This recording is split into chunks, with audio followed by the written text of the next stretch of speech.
They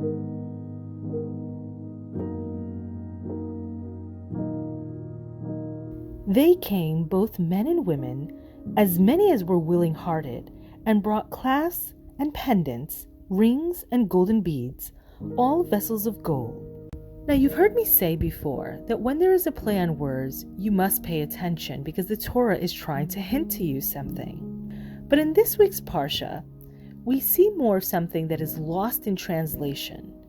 Oftentimes, when something is translated from the original language, it loses its meaning when it's being given over. And in this case, both men and women really reads Hanashim al Hanashim, which literally means the men on the women. Now Rashi, Ramban, and Rabbeinu Bachya all explain that the women took off their jewelry and brought it at once, and they preceded the men in bringing clasp pendants, rings, golden beads, and different golds of vessels. In fact, by the time the men arrived, they had discovered that the women had already beat them to the punch. It was in the merit of the righteous women that enabled the building of the Mishkan, and God, as a reward, gave the women Rosh Kodesh, both in this world and the world to come, for refusing to give their jewelry to the golden calf. Something really interesting that happens in this week's Parsha. And it states that all the women that were wise-hearted did spin with their hands and brought what they had spun, both of sky blue and purple and scarlet and fine linen. And all the women whose heart prompted them in wisdom spun goat's hair. This is brought down in Shemot 35:25 through 26. But why does it say spin with their hands? I mean, correct me if I'm wrong, but is there another way to spin? There are certain women who are able to teach others to spin while lacking skills in the use of their own hands, and therefore it states with their hands to show that they were not only wise, but knew how to use their hands. They didn't hire workers to do the spinning for them. They put in their own effort and did it for themselves out of the love of the mitzvah. Now, in today's day and age, we would kind of see this where, you take a shortcut in challah baking, where as opposed to actually making it from scratch, you'll go out and buy it. And I'm not knocking anyone who does it. Lord knows if you're too busy, I've done it myself. But we should know that the Torah really points out and gives merit to the women who use their hands to perform the mitzvot. There's a few other words that really have me saying, It states that all the women that were wise-hearted and all the women whose heart prompted them in wisdom. So why is the word wisdom being used in connection with spinning the goat's hair? But this word was being used to indicate that spinning the goat's hair required additional wisdom apart from spinning the sky blue, purple, and scarlet threads. Because our verse reads, Tavu et hazim, literally spun the goats. And Rashi explains that the women had the extraordinary skill of spinning directly off the backs of the goats. And the reason behind this unusual skill was the desire of all the women to participate in the work of the Mishkan, even those who were nidah, which would have separated them otherwise. So these women spin from off the back of the goats because the animals did not receive tumah, which is a ritual impurity. In addition, certain wise women chose specifically to be involved with the spinning of the goat's hair, while the rest of the women were busy preparing the materials needed for the magnificent curtains of the Mishkan. And although the former occupation was less glorious, it was more vital for the protection of the Mishkan because it constitutes the main part of the tent. And moreover, the essence of womanhood is being manifest in the concept of the tent.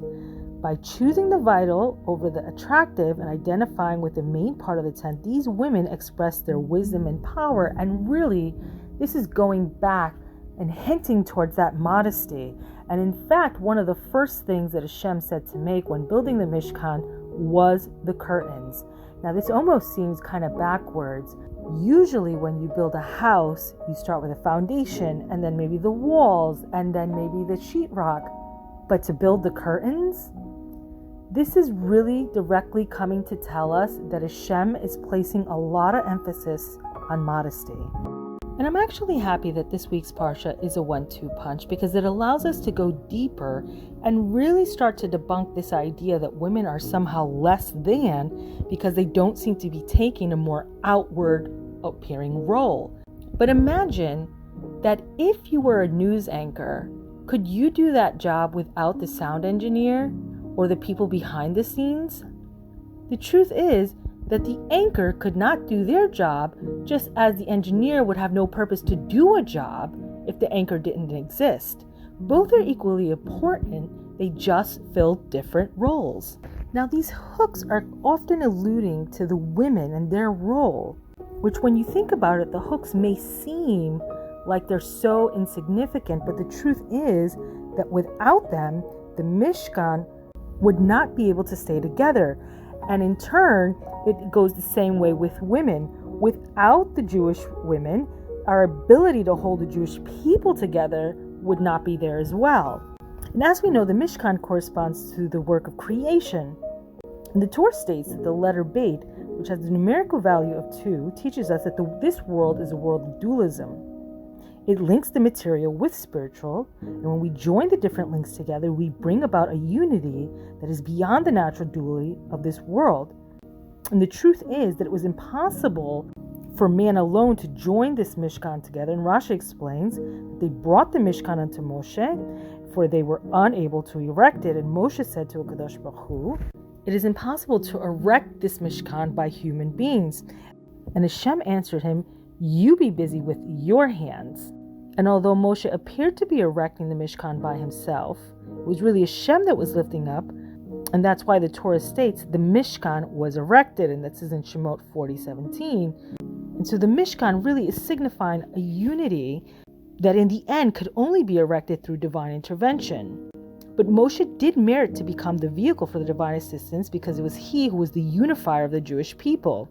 And so women also have this ability to reach beyond fights and discords and to bring people back together. And really, oftentimes we hear women being described the glue that held the family together. So when women are using this ability to unify, HaShem comes in, he assists the women, and he allows their endeavors to prosper by allowing the Shekinah, which is also a feminine presence, to rest within the Jewish people.